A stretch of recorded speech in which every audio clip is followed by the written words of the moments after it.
오늘 이자 들어온 날이네. 아직 안 들어왔네. 김 차장한테 전화 한번 해봐야겠네. 지금 거신 번호는 없는 번호이거나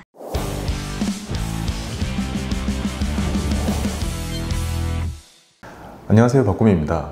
제가 사회생활을 시작하고 나서 시간이 가면서 정말 많이 놀라는 것 중에 하나가 주변에서 투자 사기를 당하는 사람들이 계속해서 늘어난다는 겁니다.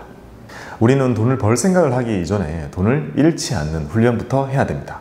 제가 예전에 영상 중에 0이 될 수 있는 투자는 아무리 그 기대 수익률이 높다고 하더라도 무조건 피하라고 말씀을 드렸는데요. 투자 사기는 가장 대표적인 0의 투자죠. 금융 사기 전체로 보면 정말 다양한 사기들이 있거든요.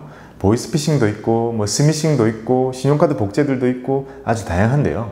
투자 사기는 이런 것들과 결이 달라요. 이게 기술적으로 뭔가 보안이 약해서 뚫리는 개념이 아니라 내가 사기꾼에게 돈을 가져다 주죠. 그래서 돌려받기도 힘들고 그 정신적인 데미지도 훨씬 큽니다. 오늘은 100년째 행해지고 있고 100년째 사람들이 속는다는 바로 이 폰지 사기에 대해서 배우고 정신무장을 해보겠습니다. 바로 여기, 우리를 투자 사기로부터 보호해 주려고 노력하는 그런 곳인데요. 여기 들어가 보니까 정말 수많은 투자 사기의 사례가 정리되어 있습니다. 사실 저도 현업에 있을 때는 이 제도권 내에 있기 때문에 투자 사기를 거의 보기가 힘들거든요. 그래서 저는 그런 거 걱정도 안 하고 살았고, 그런 건 마치 이런 TV에서나 볼 법한 그런 일들이었죠. 그런데 말입니다, 막상 제도권을 퇴사하고 나와서 보니까 밖에서는 진짜 정말 많은 투자 사기가 일어나고 있었고, 우리 구독 매수자분들을 그런 사기범들로부터 지켜야겠다고 생각했습니다. 청소년 대출 사기, 기획부동산 사기, SNS 채팅방 투자 사기, 아프리카 금광 투자 사기, 가짜 CEO 사기, 앵무새 분양, 등등 폰지 사기의 핵심적인 수법만 우리가 이해하고 있으면 여기에 나오는 대부분의 투자 사기를 피해갈 수가 있습니다. 폰지 사기란 1920년대에 찰스 폰지라는 사람이 벌인 투자 행각에서 유래되었습니다. 신규 투자자의 돈으로 기존 투자자에게 이자나 배당을 지급하는 다단계 금융 사기를 말합니다. 금융 피라미드 사기라고도 하죠. 폰지라는 사람이 투자금을 모을 때 투자를 하면 45일 뒤에는 수익률 50%를 주고, 그리고 90일 뒤에는 100%를 주겠다, 이렇게 내걸고 돈을 모았고요. 투자자들은 여기에 투자를 했다가 진짜 50%나 100% 이렇게 수익이 들어오니까 투자금도 확 늘리고 재투자 금액도 확 늘리고 지인을 데리고 와서 2차 투자자로 이렇게 가입을 시키고 막 그랬죠. 소문이 미국 전역에 퍼지게 되면서 엄청난 자금이 모이게 됩니다. 이렇게 폰지는 몇 달 만에 무일푼에서 아주 큰 갑부가 됩니다. 근데 일부 불안해진 투자자들이 투자금을 회수하기 시작했고, 이게 연쇄작용을 하게 되면서 한순간에 이거 다 몰락하게 됩니다. 이때부터 폰지 사기가 금융 다단계 사기를 일컫는 말로 통용되기 시작했습니다. 폰지 사기에는 공식이 있거든요. 보통 이런 식으로 진행이 됩니다. 먼저 누군가가 아주 고수익을 얻을 수 있다는 투자처라고 제안을 합니다. 이때는 투자자들이 거의 믿지 않죠. 그 다음으로 믿게 하기 위한 장치를 여러 개 심어둡니다. 그걸 하나둘씩 보여주면 투자자들이 반신반의하기 시작합니다. 소액으로 투자해보라고 하고, 그래서 테스트 삼아 돈을 넣어봅니다. 네 번째는 실제 약속한 수익을 한동안 지급합니다. 이자가 실제로 들어오는 거죠. 이게 길게는 몇 년 동안 이어집니다. 다섯 번째는 이 이자의 맛을 본 투자자들이 투자금을 훨씬 큰 금액으로 증액을 하고요. 또는 그 업체에서 증액하라고 유도를 합니다. 여섯 번째는 갑자기 그 투자 회사가 사라집니다. 일곱 번째는 뒤늦게 알게 되는 거죠. 그동안 내가 받았던 이자가 새로 투자에 진입하는 그런 사람들의 원금에서 떼다가 받았다는 것을 알게 됩니다. 이렇게 보면 그렇게 대단한 수법이 있는 게 아닌 것 같잖아요. 잘 안 당할 것 같죠? 근데 제가 몇 개 예시를 가지고 와봤습니다. 아까 말씀드린 금융투자자보호재단에서 자료를 찾아와 봤습니다. 첫 번째는 아프리카 금광 투자 사기입니다. 2020년 6월 23일자, 얼마 전 거고요.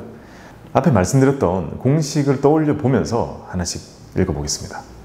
사기업체가 아프리카 라이베리아에 있는 금광에 투자하자고 제안합니다. 우선에 못 믿겠죠?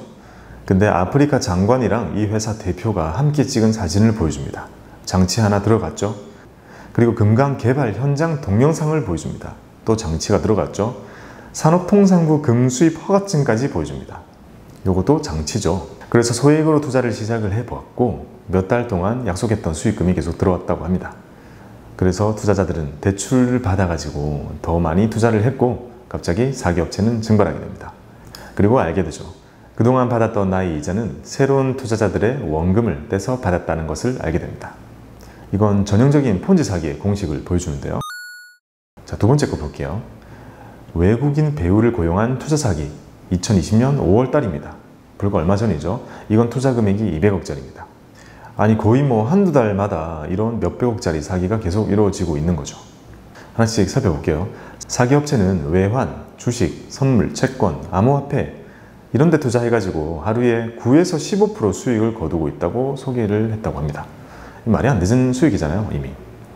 다른 회원을 데려오면 3% 심지어 더 준다고 합니다. 이게 이상하잖아요.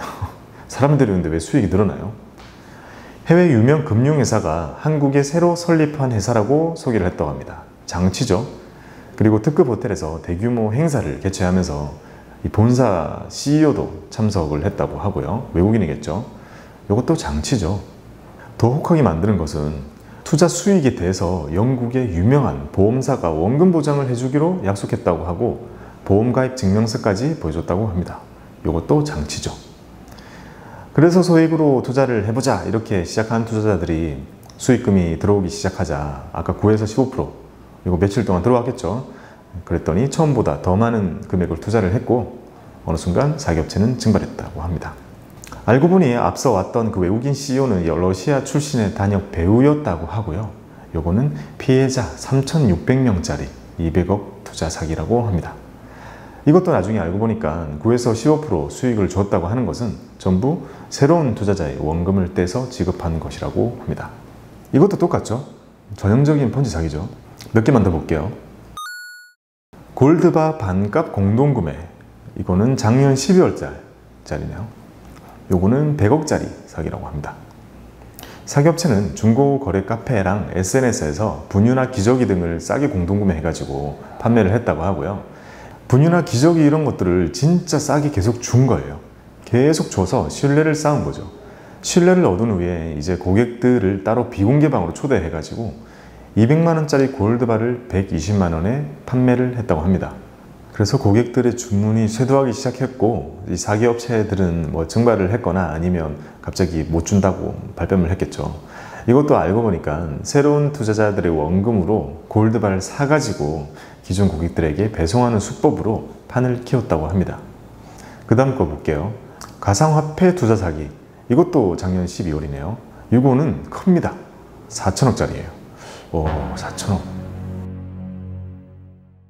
투자 사기로만 4천억을 모았다는 건 정말 이게 얼마나 많은 사람들이 당했다는 걸 뜻하겠어요. 읽어보면 사기업체는 가짜 가상화폐 거래소를 만들고 200%의 수익을 얻을 수 있다고 선전했습니다. 200%. 이게 가상화폐에서는 또 충분히 기대해 볼 수 있는 수익률이다 보니까 더 그랬겠네요. 업체 대표랑 대통령이 나란히 서 있는 사진을 사업장에 비치해뒀다고 하고요. 요거 장치죠. 알고 보니 이건 뭐 거의 오를 가능성이 없는 그런 화폐였다고 합니다. 그 사실을 이미 알았을 땐 돌려받기 힘들겠죠. 이것도 마찬가지로 새로운 투자자의 원금으로 기존 투자자들에게 수익을 지급한 방식이었다고 합니다. 이렇게 폰지 사기의 사례를 몇 개 살펴봤는데요. 소액으로 투자를 시작했던 투자자들이 처음 몇 달 동안 약속됐던 그렇게 큰 이자 수익을 몇 번 받다 보면 눈이 뒤집어지겠죠. 이자가 들어오는 게 너무 달콤하니까 집 담보로 해서 대출을 받거나 돈을 빌려가지고 이 투자금을 훨씬 늘리는 패턴을 보이게 되죠. 사람들은 투자에 성공했다고 생각이 들면 주변 사람들한테 자랑하고 싶어하는 심리가 있습니다. 계속 돈을 번 걸 소문을 내게 되고 스스로 투자금도 계속 늘려가겠죠. 이렇게 이 시장에 새로 들어가는 투자금이 계속 커지니까 뒷사람의 원금을 떼서 앞사람이 수익을 계속 지급하기만 하면 계속해서 판이 커지는 거죠. 그리고 이게 커질 대로 커져서 이제 더 이상 보완이 안 되겠다 싶으면 그때 한 방에 나르는 거죠. 통계적으로 살펴보니까요. 보통 이렇게 투자자들이 못 믿겠는데 긴가민가 할 때 처음 소액으로 투자해보는 금액이 300에서 500만 원이라고 하고요. 이렇게 투자를 했는데 한 달에 10%씩 이렇게 이자를 받으면, 몇 번 받으면 사람이 확 취해가지고 이제 흰자를 보이면서 그 다음 투자하는 금액은 보통 3천에서 5천이라고 합니다. 그리고 많은 사람은 1억 원까지 가고요. 이 정도 단계까지 왔다면 주변 사람들이 그건 좀 이상한 것 같아 라고 해도 스스로 부정하고 싶어 하게 되죠. 투자 사기꾼들의 수법을 통계치를 내놓은 게 있는데요. 정말 다양한 투자 사기가 있어도 거기에 사용되는 몇 가지 장치들은 매우 비슷한 거를 알 수 있거든요. 그래서 우리가 이런 거를 잘 익혀두면 아무리 새롭게 생겨난 응용 버전의 사기라고 해도 안 걸릴 수 있다는 겁니다. 먼저 우리의 시선을 끌기 위해서는 수익성을 강조해야겠죠. 월 10% 이런 식으로 수익을 준다고 하고요. 그 다음 이건 너한테만 알려주는 거야, 너만 아는 사람들만 하는 투자야, 이렇게 희소 가치를 강조를 하고요. 이게 실제로는 외국에 있는 큰 회사가 우리나라에서 아직 시작한 지 얼마 안 돼서 아직 작게 보이는 거야, 이렇게 신뢰성 있는 회사랑 연결을 하기도 합니다. 이런 식으로 여기 나와 있는 10개 남짓한 이런 수법들은 반드시 익혀두시는 것이 좋습니다. 전통적으로 투자 사기의 제1의 목표물이 되는 것이 50대 후반의 은퇴자라고 합니다. 젊을 때는 사기당할 돈이 없고 직장 생활을 할 때는 월급이 따박따박 들어오니까 짠테크를 통해서 이걸 아낄 생각을 하지 투자할 생각을 잘 안 하게 되고요. 그 다음은 자식을 낳아서 모든 돈을 다 쏟아붓고 나서 정신없이 살다가 은퇴를 하게 되면 이제 퇴직금이 나오는데요. 이 단계에서는 퇴직금 말고 딱히 모아둔 돈이 없는 경우가 많죠. 퇴직금의 액수를 보면 크게 느껴지긴 한데 이걸로 남은 노후를 다 보낼 수는 없거든요. 그래서 그 퇴직금을 가지고 이리저리 알아보게 되고, 퇴직금이야말로 내가 난생 처음 잡아보는 목돈이기 때문에 투자를 적극적으로 하려고 하게 됩니다. 투자에 대한 경험은 전혀 없는데 수업료를 낸 적도 없는데 첫 투자를 목돈으로 시작하게 되는 거죠. 그리고 흔히 이런 시장에서는 돈 냄새라는 게 있거든요. 그 냄새를 맡고 몰려든 사기범들이 주변에 많아지기 마련이고요. 그런 치밀한 사기꾼들이 어찌 보면 이런 순진한 사람들의 돈을 가로채게 되는 것이죠. 이 외에도 투자 사기를 잘 당하는 사람의 유형 중에 스스로 평균 이상이라고 생각하는 사람, 의외지만 이것도 조심하셔야 되고요. 또는 최근에 아팠던 사람, 몸이 아팠던 사람들은 사기를 잘 당한다고 합니다. 그만큼 뭔가 마음이 약해져 있는 거겠죠. 새로운 것에 대해서 호기심이 많은 사람, 귀가 얇은 사람, 이런 사람들이 투자 사기에 잘 당하는 사람들의 유형이라고 합니다. 저도 여기에 해당되는 게 좀 있어가지고 저희 원칙은 아예 원천 봉쇄하는 것을 하고 있습니다. 오직 한국거래소에서 거래되는 것만 다루자, 이렇게 생각하고 있죠. 우리가 투자 활동을 시작하고 나면 아주 다양한 금융회사들과 거래를 하게 됩니다. 오래 해본 사람들은 이름만 들어도 이게 큰 회사인지 작은 회사인지 역사가 있는지 이런 것을 잘 알 수 있지만 초보 투자자분들은 모든 게 생소한 경우가 많습니다. 이런 금융사들이 금융감독원에 의해서 관리와 감독을 받는 그런 제도권 회사인지를 조회하는 방법을 알려드리겠습니다. 제도권 내에 있지 않다고 불법적인 일을 한다고 볼 수는 없어요. 하지만 적어도 우리에게 아직 그걸 구분할 수 있는 눈이 없다면 무조건 제도권 내 금융사들과 거래를 하는 것이 좋고요. 금융상품도 한국거래소 내에서 거래되는 것들만 다루시는 것이 좋습니다. 너무 좋아서 남한테는 알려주고 끼리끼리 하는 그런 투자, 너한테만 알려줄게, 돈 가지고 와봐, 그런 투자, 남한테 얘기해서는 안 되는 그런 투자처, 이런 것은 없다는 뜻입니다. 여러분, 이제 가장 단순한 폰지 사기는 당하시지 않으시겠죠? 제도권 내에 있는 금융사들이 그렇게 많은 관리와 감시를 받으면서도 가끔씩 문제가 생기는데 이 제도권 밖은 어떻겠어요? 그리고 여러분, 마지막으로 제가 부탁 하나 드릴 거는 여기 아래 영상에 대한 댓글을 다실 때 이 댓글 내용 중에는 사기라는 단어를 최대한 빼주시기 바랍니다. 여러분들이 공감을 위해서 댓글을 다시는데도 그 내용 중에 사기라는 단어가 들어가게 되면 이 영상이 안 좋은 영상으로 구분이 될 수가 있거든요. 제가 이런 걸 좀 감수하고 올리는 영상이니까요. 여러분들 댓글 다실 때 조금만 신경 써주시면 감사하겠습니다. 여러분들의 건전한 성공 투자를 기원합니다. 감사합니다.